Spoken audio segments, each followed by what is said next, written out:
Well, all right, guys. Welcome to another episode of Cringeostrophic Disclosure. Well, yes, you've guessed it. With that pesky conniving son of a gun, Marco reviews, the junk dumper reviews, whatever you want to call me. It doesn't matter. What matters is, this is crazy. Look at this. This is crazy. Not this. This is not that crazy. But it is pretty crazy. We got 88 subscribers, which is crazy enough as it is. But something's been unlocked here. Something's been unlocked here on the old Marco reviews. I don't know if it's the new administration. I don't know what's going on. But something got unlocked. And that's pretty cool enough for whatever it is. I'm still coughing because, California. What you gonna do? The land of the cleanest soil, the cleanest air, and the cleanest water, right? We've got all the progressives here in California. Yeah. How much do we spend on progressivism? And we still can't have decent air, water, or soil. And by the way, are we building the machines? Are we building the machines required to save our soil, air, and water? No, that's not even in the works. That's not even in the works, boys and girls. Have you heard of anybody that's building a soil purifier? No, it's not.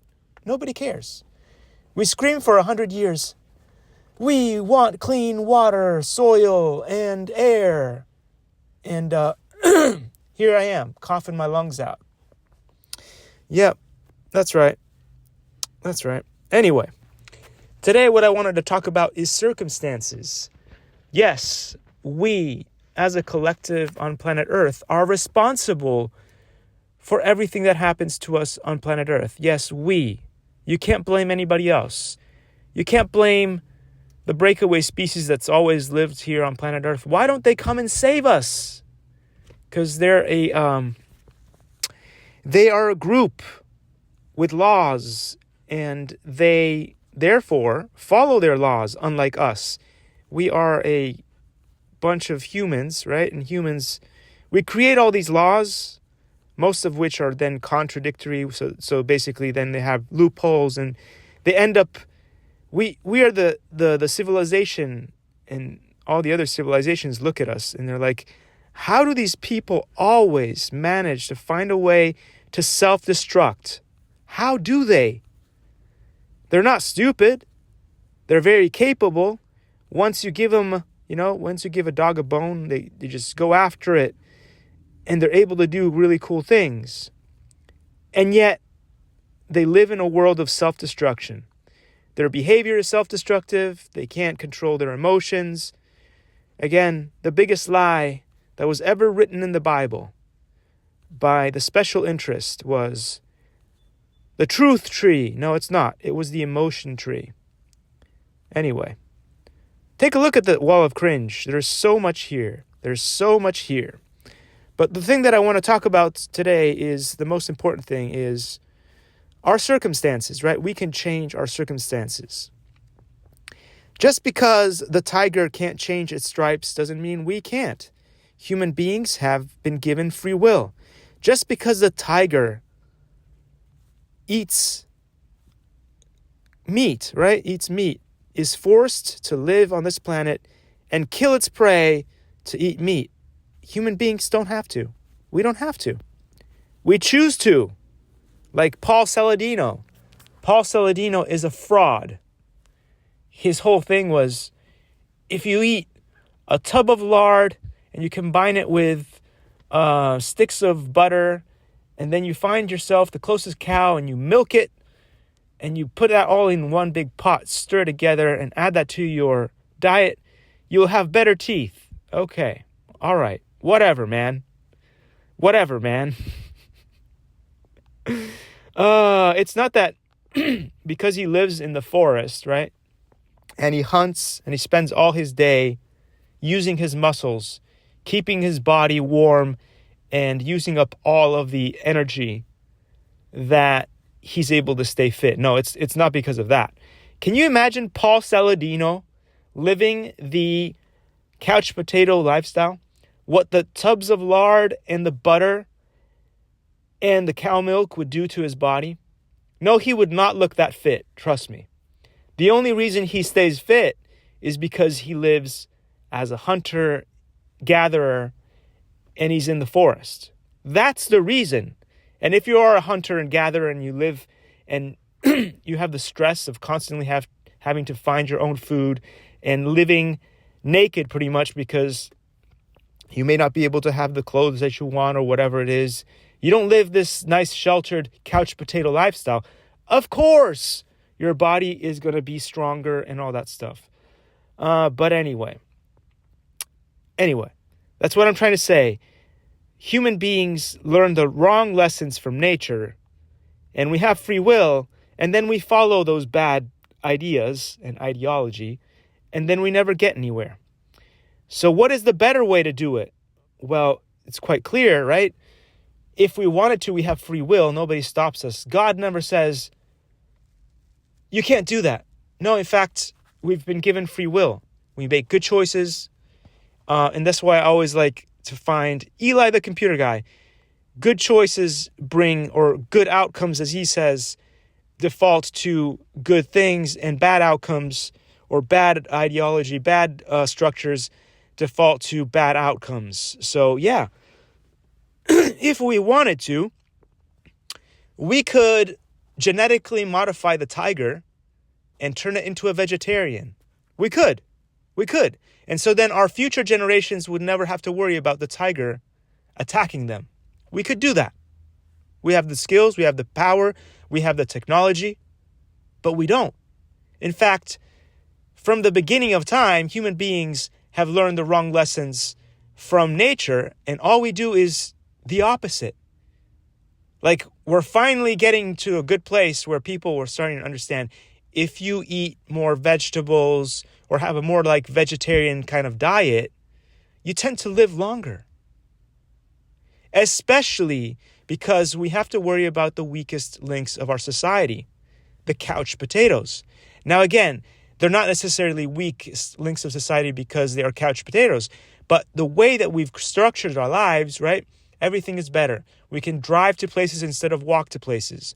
That's better. It's more comfortable. It's just better in every possible way. We live in we sleep on comfortable beds, which makes our body weaker. We wear comfortable shoes, which makes our feet weaker, which leads to all kinds of different problems. Okay. But we live these beautiful sheltered lives, but then we haven't adapted our systems in order to do things better. Like, for instance, somebody could invent a little heater system that you could put underneath your skin, for instance, underneath the fat cells of your stomach, for instance, right? Not very difficult to do. You could build this little heater system. It goes inside your body, right underneath the fat cells of your stomach. And then you have it powered by what? It powers itself through the heat that's already in your body. So, or also it could be like the watch. You have the dynamo on the watches. When you move your wrist, that automatically generates power, and then it uses that to power your watch, right? How difficult would that be? You would put these little microsystems or micro heaters. It could be nanotechnology, so it doesn't really impact. You just inject yourself in that area, like on the stomach, or where the most of the fat cells are. You would put it in there and make sure that it stays in that region. Unlike shots, right? When you get a shot, the flu shot, it goes everywhere else. We know that doesn't work. That technology is bad. But you could create these little nanotechnology particles that are heaters, and they would basically dissolve the fat in your in your fat cells area, like the stomach, the love handles, whatever. Hey, look, I've created a new technology, but can I make money out of it? No. You know who's going to make money? Somebody else. But anyway, I've given you a way to improve everybody's health. Here, it's a brand new technology that is totally doable. We have the technology to do it. We can totally build this product right now and save countless lives. It's better than Ozempic. Anyway. But we're not doing that stuff. We're learning all the bad lessons from our reality, and we're just continuing to perpetuate this horrible thing. So if we wanted to create a better world, we could. We could turn all the carnivore species into vegetarians if we wanted to. That'd be one easy way to fix the problem right there. And so we wouldn't have to be scared of potential, you could turn the sharks. You could turn you know how Donald Duck is scared of sharks? You could turn sharks into herbivores or into, they could eat plankton. There you go. Like whales. Solved another problem. But we don't learn and fix things, do we? No, we don't. We're controlled by our emotions, and then we're greedy. The ego. And so when we don't stop wars, when we don't do all this stuff that makes the place better, then we have huge problems. So anyway, disclosure is important because we will finally get the technology that we need in order to clean our water, our air, and our soil. We will finally be able to have a connection, a direct connection with what we believe to be God's or the subconscious or whatever. If we understand the soul, we can do a lot of cool things with that technology as well, in order to better our lives in every possible way. So that's why when people get upset with Steven Greer, with Dr. Steven Greer, I'm like, why? And you want to put Luis Elizondo or other people who want to start wars? No, don't do that. Because you know that our government has done all kinds of weird things, including creating part human, part something else. We have created super warriors. So if we follow the timeline of, okay, in 2027, the aliens will get here. Well, what do you think those are? Those are probably super soldiers created by our government that will start a war in space. Why would you want that? Nobody asked for that. And that doesn't solve any of our problems. Instead, we could create world peace and start using our free will to make good ideas and good things happen for all of us.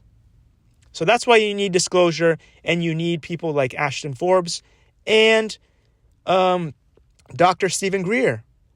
Because then we get the technology that we need. What's in it for us? What can we all align, right? We need to create alignment.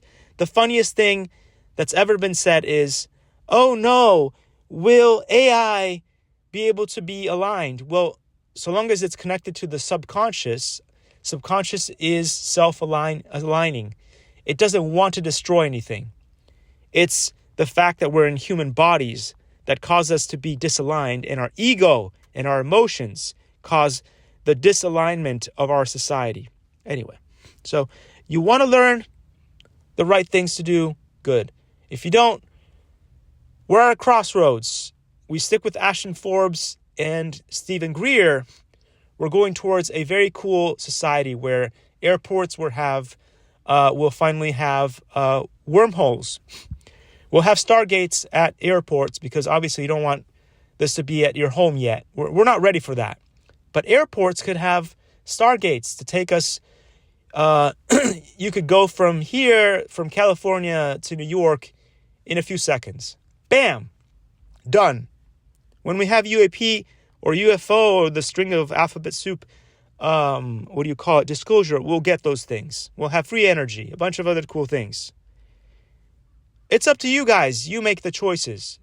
Poor choices, we're all screwed. Good choices, we're all saved. So save us.